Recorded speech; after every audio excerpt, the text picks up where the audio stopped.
باپ اور بیٹے اور روح القدس کے نام میں آمین۔ ہمارے لیے آج کی تلاوت خروج کی کتاب اس کا 24واں باب اس کی 3 آیت سے لے کر 8ویں آیت تک۔ تب موسیٰ آیا اور خداوند کا سارا کلام اور سارے احکام لوگوں کو بتائے، تو سب لوگوں نے ہم آواز ہو کے اس سے جواب میں کہا، سب کچھ جو خداوند نے فرمایا ہے ہم بجا لائیں گے۔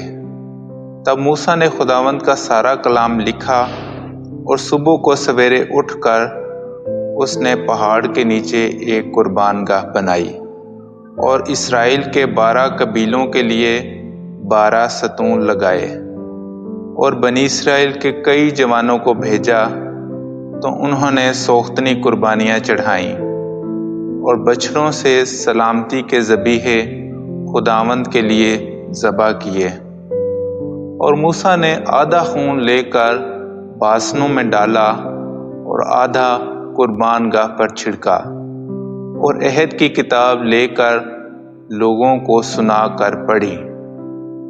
تب وہ بولے کہ سب کچھ جو خداوند نے فرمایا ہے ہم بجا لائیں گے اور فرمانبرداری کریں گے۔ تب موسیٰ نے خون لیا اور لوگوں پر چھڑکا اور کہا، یہ خون اس عہد کا ہے جو خداوند نے ان سب باتوں کی بابت تمہارے ساتھ باندھا ہے۔